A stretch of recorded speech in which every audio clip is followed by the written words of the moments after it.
which are part of the animatic.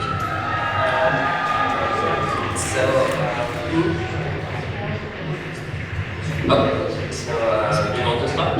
Yeah, well, I'm sure the pamphlets are going to say that this is being run by Minty Root and Slashy. I am not Slashy, I am Brushstroke. Slashy could not make it. So, sorry, I'm the villain. I am a storyboard artist and animator for the projects of Creative Kitchen. So I get to help along with Minty Root to display what we've done for Dinky's Destiny, as well as the other animation assets. We build our own animations, we do our own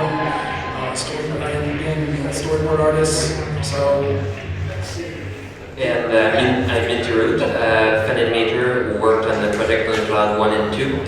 I'm part of Creative Kitchen, and I'm also a 3D animation student in Montreal at the NAD, 3D animation school, university level. And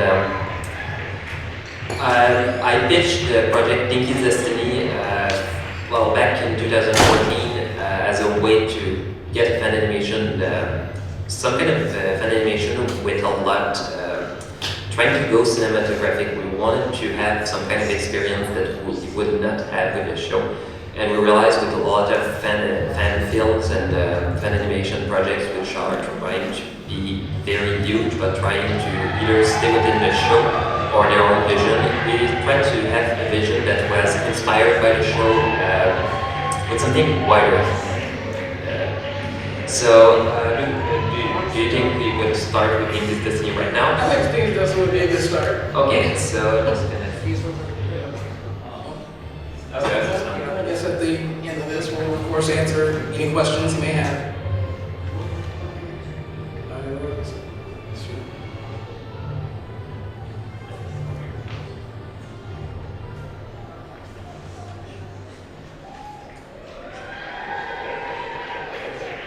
So, there we go.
tell me, little filly, is this your worst fear? Or is it that you feel your destiny has been taken from you?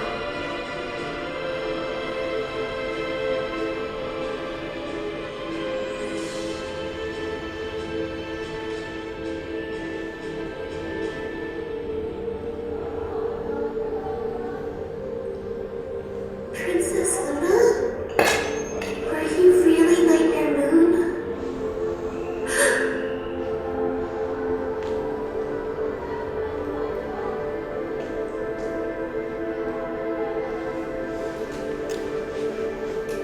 In the night, when I find a pony whose dreams are filled with turmoil, I reach into their memories or nightmares in the hopes of teaching them.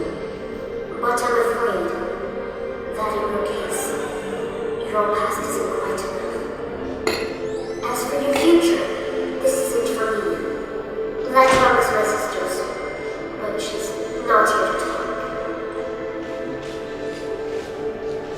Is this a plane of existence between reality and imagination? The celestial plane? The plane might enter dreams. I brought you here because you have a bright mind that will bloom with time. I deeply regret that you have forgotten your potential and you feel cursed by your destiny, and I won't let these fears fester within you. We have much in common. We both feel misunderstood. You with your clockwise work, and I, as the ruler of the night. We don't get to see our world like other ponies. I can't let you end with the same fate as I once did. Other ponies may not see it. You are blessed with an uncommon gift. But in order to get you to see it, I will need to go deeper and take you into my own story. Prepare to see Equestria as it was a millennium ago.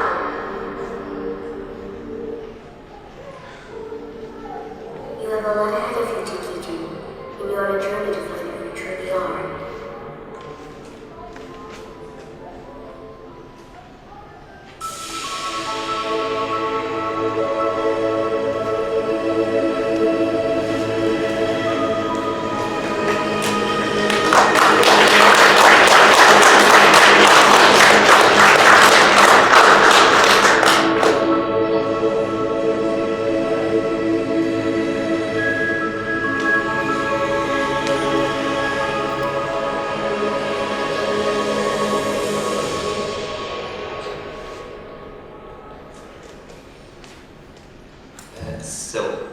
As you see, this is a work in progress of Dinky's Destiny, missing a few elements, including a lot of sound effects. And I don't really know how could I start.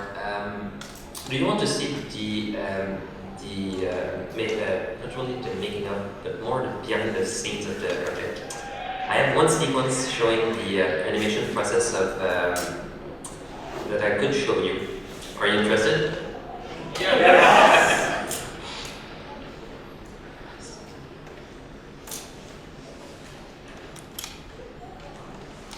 It's going from the animatic to the final animation. I don't show when I make the scene, but more the different steps. So that's it. Yes, well, he's doing that. Any animators in the audience today? Any animators? Outstanding. Because I'm sure you'll know a lot of these. Do you want to learn a lot more about animation? Okay, you can draw. I have something to suggest to you. Because Creative Kitchen is not a studio making fan content. It's a studio teaching fan animators to make fan content. So it's more instead of working as a studio, we work as a workshop to do some to teach. And so if you want to join, you are free to join. You don't even have to work on our projects. You can teach your own, and it's really to share the magic of fan animation. So, well, I joined back in April last year. I don't even remember actually. One of the only members of the team which were not required to do the seaweed test, which is a test yeah, it's a kind of animation test we do in traditional animation because we realized no, we cannot we cannot just assume that we have a puppet and just say we're gonna work with that puppet and we're gonna make the best animation. It's not the quality of the puppet that counts; it's the quality of the animator. If you cannot draw a pose, you cannot pose a puppet in a proper way, and it doesn't help. Let me show you the puppets. Well, I say puppets, but the term that they use in the HX is character build. So, oops. So here's, as you see, this rig was completed a 360 degree character build based around screenshot of the show. For what is going on? There was some leaks of the puppets done by the show themselves, DHX, and okay, first of all, if you ever see these leaks, don't touch them. It's really illegal and it's a very good source of CND, so yeah. Well, yeah, we got a lot of trouble with that and we tried to tell people, no, you don't just try to grab the rigs to animate, you build your own. Actually, I think I could show you quickly some early steps of this scene. Just see this puppet.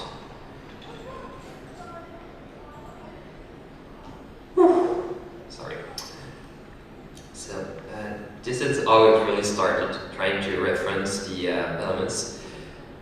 I don't really know how to describe it, but we cannot think of a character rig as just the character itself, but pieces of the character that you're gonna use to, well, to just simplify the drawing process rather than just taking the rig and to animate it. Do you have any question? Don't be worried. I can answer them live. Yeah. For this is actually a question for the activity right now. I see inside the summary that says we're talking about the Rainbow Factory movie. Oh no, actually we are involved in that, but we keep a lot of stuff secret about. I actually worked a bit on that. They don't use the same rigs as we do. They asked me to show a bit how I've done walk cycle to teach the animators. I wonder if I think I told that already. But yeah, I'm really sorry about the misunderstanding. We are involved, but well, as a team, but not. That's one more. Okay. For our description of this. Yeah. So these puppets are like they supposed to use the so which puppets are the rainbow puppets? Oh gosh, double rainbow. May I rant a bit about these rigs? Okay, I'm not even gonna rant about the double rainbow itself because Panelists already did the job. But okay, double rainbow rigs are very mediocre and very outdated. But that's not even the worst thing of them.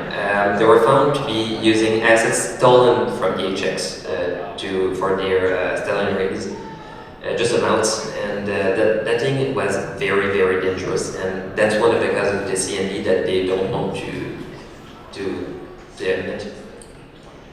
The thing is that puppet rigging is not that complex. Actually, I've done a video showing a bit the process, and well, yeah, it's not very complex. You just need to learn the basic.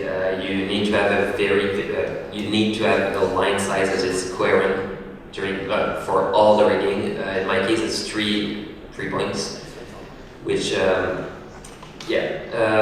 for example, there was Tyrant's Mare rig, which was done as 4, but then converted at the end. It's not that complex, but if you do all the job at one specific size, and then you scale it down, it's a lot less trouble than what you get with some fan rigs that I've seen. That's really one of the recommendations that I give, because with vectors, it's very, very easy to miss the line size, and I've seen a lot of examples. I don't really know how to describe it, but yeah.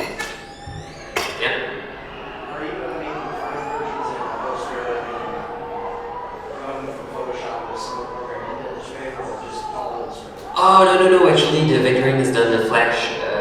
Well, you can use Illustrator to do some vectors because the animation itself is not a raster, just like in Photoshop.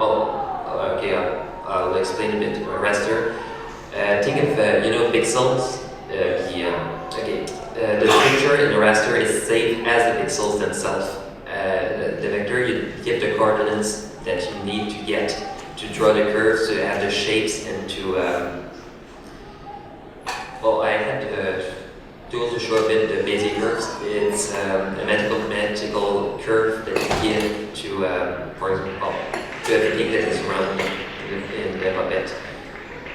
So you get the vectors straight in Flash, and then you animate them by, you can, normally you place them in the position that they need to be. There's some cases where you need to build new assets. For example, you need a hoof in one position that is not what you've already got. Well, for example, because we already have a set of hoofs that we can use when you need, and even the best thing. So, quick understanding is pieces within pieces within pieces. So feel free to make your own exception jokes there. Yeah. So, for example, I need to extend it. Just splitting it in bars like this gives you. I'm really bad at doing it live, but for example, you need this pose.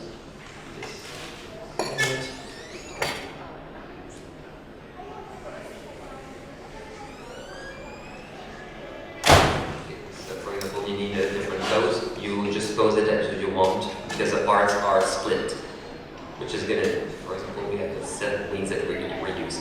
The thing is that, for example, fan animation, the best way to do this is to think it as a traditional, just like traditional animation with an improvement. You don't think of a digital animation where you move the elements to give the animation. You draw the movement. You have a lot of principles. Actually, there's the 12 principles of animation that are very, very important in animation: the acceleration, the deceleration, squash and stretch, just the pose to pose. Well, there's 12 of them just to make animation that feels smooth and feels alive. There were principles that were that came from Disney when they were doing it. Well, at the very beginning when they were starting traditional animation, when at that time almost nobody was doing that. It was really something new and something. But it's principles that still apply, even in 3D animation, even with the most advanced CGI, you see these principles apply.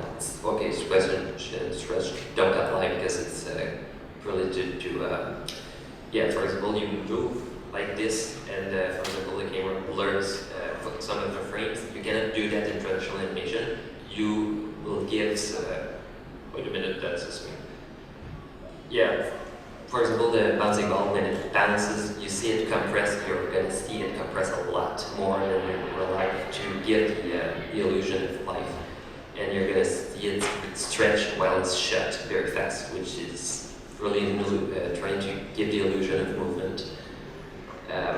I think I can show you a very quick just a very quick demonstration to just a bouncing ball principle in animation that helps a lot when you do fan animation.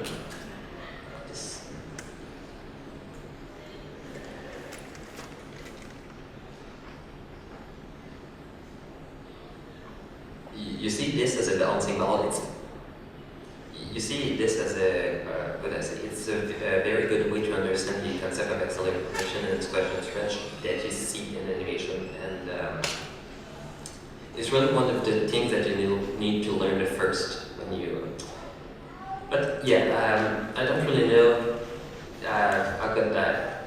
Yeah, sorry, just. If you want to get started in Flash animation, you need, well, first of all, you need the software itself, which is very easy to get. it's very expensive, but you get a 30-day trial. When you get into flash animation, don't jump straight to the puppets. Jump to the seaweed test, the acceleration with the bouncing ball, and the pendulum going left to right to get the principles. It's really something that I had to learn at first. Actually, I started animating back in 2008, and I didn't know these principles, and it took me a lot of time to get it right. But if you start right at these steps, you save a lot of time, and you save the getting the back. You save a lot of embarrassment. Sorry, it's just that I think that, yeah. Is there, as you were saying how you be able to teach other people, is there any place to either one sign up or two see videos about it, or? Our team has some tutorials online showing the principles. We show mostly using the show as an example because it's something that for the fans, and we really, yeah. How much do you guys swear by the animator survival guide? Oh gosh, Dinky's Destiny, we worked for 7 months just doing the animatic. Our team is there since about more than 1 year, which is, yeah. I was actually asking about how much do you guys purchase the animator survival guide book, like that? Oh, okay, the survival. Oh, sorry, I misunderstood. Yeah, the animator survival book is a very, very good reference for learning how to animate. It seems scary because, well, first of all, some people think, okay, I'm not very good at drawing and I really want to do something good. You don't need to be the best at drawing, seriously. I could just show you my doodles. It might look a bit like the show, but don't ever ask me to draw humans. It's something that you don't really need to be the best at drawing, you need to understand it. That's very different. And if you understand it, right, you get more experience and you improve. You won't need to do all the shading that you see in fan arts, but if you know you're up. Is it true that Project Thundercloud was a animation test that you were told to release to the public? Actually, it's a very, very weird event. Actually, it was an animation test that I have done for Ponyville 2013. Actually, I wanted to test more, some special effects with shading and some things that we don't see in the show. I wanted to add something new. So I did some tests with a very, very loose script, and I decided to. Some of the scenes were improvised at the last minute because I realized, okay, I have some free time left, and I. Like that, the rotations, the body rotations. The one at the end of the first part wasn't the script. The other one, I was forced to go with this because the original script was supposed to be focusing on every one of the characters, but I realized, no, I don't have the time to do that, and I was struck by a deadline because I was forced to do this in the light. But this is a project that killed the concept. I just realized, no, I cannot. Well, not only I could not do a third part of this where the third part was supposed to be about Dinky trying to get to some kind of training like Twilight, even though she was not very good at magic. But the second act, which was very rushed, and I just realized at one point, no, I cannot do that. And at one point, there was one event that just said to me, no, go with something else. Derpy's voice actor just decided to leave and didn't really reply to me again. So I just realized, no, I cannot do something with someone else voicing because people will get annoyed. If I want to do something, I must either reboot it and at that time I just realized, no, I must put more time on the animation, make something that might be shorter, but that would be better because I just realized 22 minutes on my own was too much. Anyway. Why did you decide to take this route? Yeah. Yeah. Yes, sir. What sort of legal trouble do you face making fan animations in general? 0. Okay, first of all, I'm not good enough for that. We don't try to. Well, first of all, we have no problem with the assets. We can prove without a doubt that these assets were built out of screenshots. We even have the proofs that they are not built by DHX. The story itself is not going to contradict with the show. We don't involve the main six or most of the characters that Hasbro has a lot of. Because Hasbro wants to keep their IP and they want it to go as they wish. So they might shut down projects which present the main characters as something else than what they think. But Dinky she's just a background character that they haven't got a single line. We don't know anything about her, so I have a lot more freedom about it. And Dirty Hooves, well, Hasbro doesn't even want to have Dirty Hooves talking again. They don't want the name. They don't. So I have a lot more freedom in that because Hasbro doesn't care. They want to show it, but it's not something that is their IP doesn't matter on that part. Unlike, for example, the main six, which are really what the IP is about. And I'm a bit more in the corner with Luna because she's a character from the show, but she's not as important as the main six. And I try to get her as a character because I want her to be representing what she's supposed to be about. Her ring is a bit more unique than what DHX tend to use. Actually, I can show you a bit the rig for Luna. Yeah, I decided to go over the top. Not only we have the 360, we have the main. We have the main flowing just like it does in the show. We have the walk cycles that we built. That part is weird. This is the side character. We don't want to mirror the puppets because we want the mains to match like they should, instead of doing like a show where they mirror their rigs and you can see that, for example, Rainbow Dash or hair is the three colors are not the same. And yeah. What version of Flash is that CC or is that? CC 2014. This is the most recent one so far. There's some public, I say public, but I haven't got it. But there's a beta of the next version that is going to introduce some new functions. You don't need the most recent version to animate. Actually, I see a lot of animators going straight to Flash 8, the version that they use for the show, which was released in 2005, 2004? 2005, yeah. 7 is the next 2004. Sorry. I animate with Flash CX 5.5 and they take my stuff just fine, so. Well, yeah. This question, because this is kind of like an underground animation thing I've seen. There's something called Macro Season where they said they're going to make a full fan series of MLB and how the alternate dimension of how the main six survived without the Hearts-only Eves actually happened. Yeah, actually, I've been part of it for about a month or two, and I actually left because I didn't have a lot of time. This is something very, very ambitious, and they need to have a very big team to do that. From what I've seen, it can work if they actually have enough people who are willing to animate for them. Doing a very large project is, well, if you have, for example, if you want to have something the quality level of DHX, you're going to need a lot of time. For example, Dinky's Destiny, which it took us 7 months and it's not even finished. Okay, it included the building the animatic, but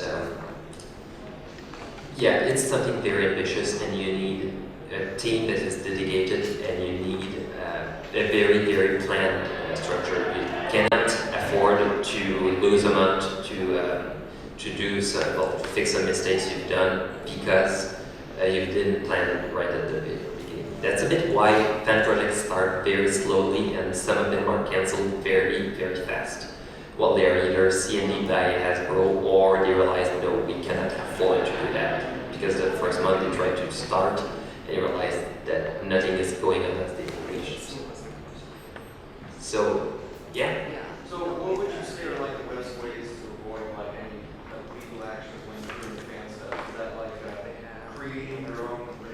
create your own rigs. Don't try to say something that is against the opinion of Hasbro and the main characters. You can almost just use OCs. Make them good, please. Don't go SSL.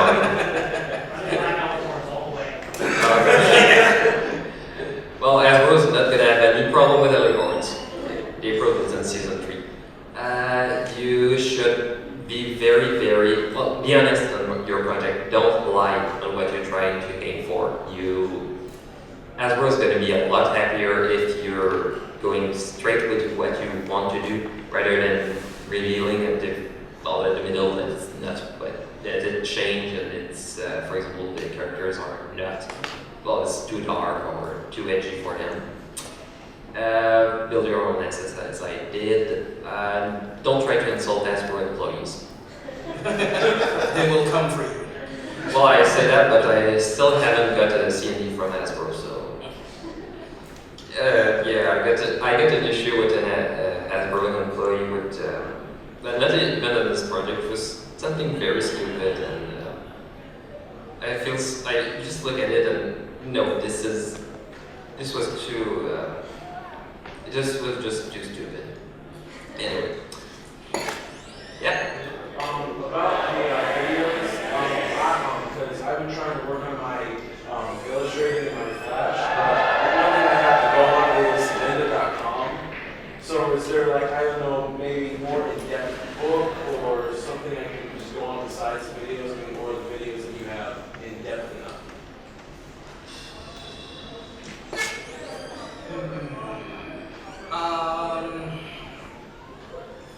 I'd say get with me after. There is a listing of tutorials that will basically cover everything from puppet building to animating the puppets to making your own. Even some that are classified in the pony animation section. And there's like one where one guy does actually a really nice job with a Rainbow Dash rig. He puts it together. And a few steps are time lapse, but it's about 30-45 minutes long. But no, I can direct you towards a good number of extra tutorials. If I remember right, we have for about a few days worth of tutorials, mostly stream where we worked on projects. And actually, I got one that I didn't release yet, where we're working on Dinky's Destiny. I just decided not to release it because it was worried about spoilers because I was working on a very important scene. But I'll release it when it'll be done. So yeah. Do you guys use After Effects a lot? A lot. You have no idea. Actually, if you want, I can show you what Dinky's Destiny looks like without After Effects. Yeah. Oh, by the way, I just realized this is some kind of the model we use to build camera left, which is good. So we have this view, which is the view that we normally see. I actually decided to build it a bit like Minas Tirith because I realized there's no way it could work unless it's done this way. So I could show a bit more in that details later, but yeah. We can expand the city. Yeah, well, not really. It's really placing together the elements of, for example, scenes. So we have this. The ambient light and clouds like this from After Effects. A few effects, things like a lot of the lighting, and even a couple of the background. Okay, first of all, this scene, the scene you see showing Camp is a lot of After Effects, actually. Color base. Color base. A ton of layers going there like this. There's a color base, which is actually just to isolate some layers together. Yeah, I tried to get them independently in Blender, but I realized that the rendering time would be so awful that I had to give up and work this way. I was trying to find the scene involving the trees. one. This is the same with 3D without the After Effects. Yeah, this just doesn't work as well because yeah, because actually I work with fiber lights to give the illusion of light.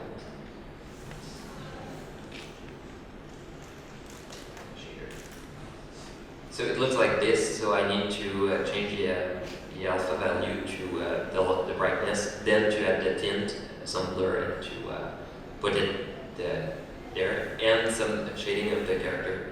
If you look, for example, this scene with Dramatic Luna, I say Dramatic Luna, but actually, yeah.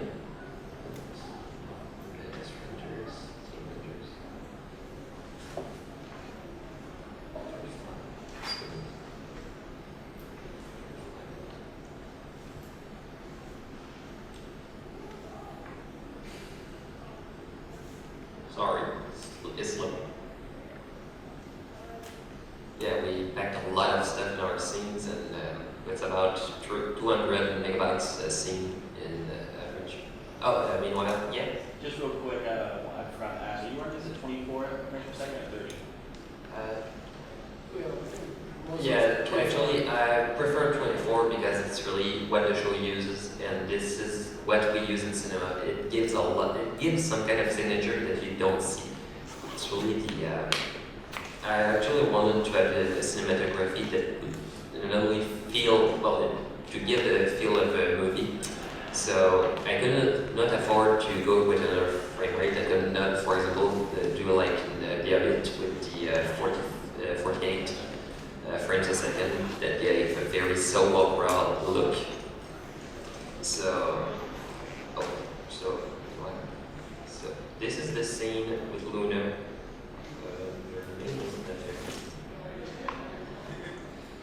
Yeah, I mean it's there. Yeah, I decided to render it to. So it's like this, and you can see the lack of shading. And if you look back at the original one.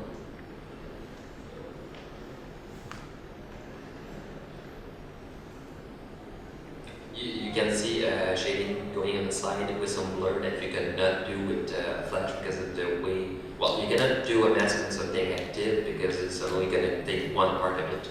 So there's that kind of render, and it can also allow us to do some blurs that you don't see in Flash.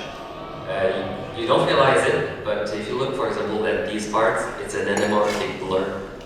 You don't realize it, but it's something that goes. Yeah. This is really interesting. I don't have any knowledge. How do you go from like a rig or a vector like you showed us, and then putting it in an environment, like adding the background, or like how do you go from that? Copy and paste. That's it. That's really it. Copy and paste. Actually, we all do that in the same software. So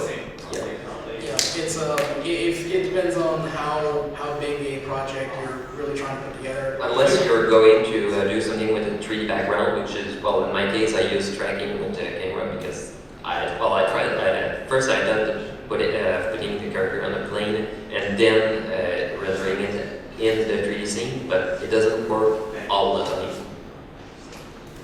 Yeah. For example, the controller background that I've shown, which features a lot of stuff. It's huge. Yeah. What After Effects code are you using to render that out? The After Effects, well, normal stuff. Actually, there's no programming at all. You just need to import the SWF, straighten it. It's going to render as you need. So you can just put some blurs, then you do some masks and some. Because one thing I really like is that you have masks. For example, the alpha. Yeah, there's some kind of alpha mask within it that is going to only show the part of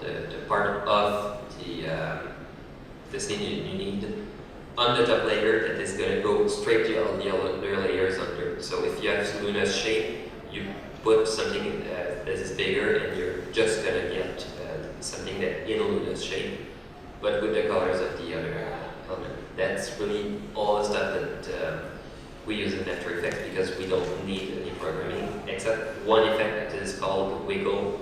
You just go in your position, you press out and to give some shape to the camera, but it's really something you could do yourself. Yeah. What's sort of the process of going from writing to storyboarding and that overlap with your sequential? Oh gosh, actually I started with something very sequential, but there was some changes at the animatic level. Our project started at the writing, actually pitched the idea of Slashy, and just said we could do something, something a bit like Children of the Night.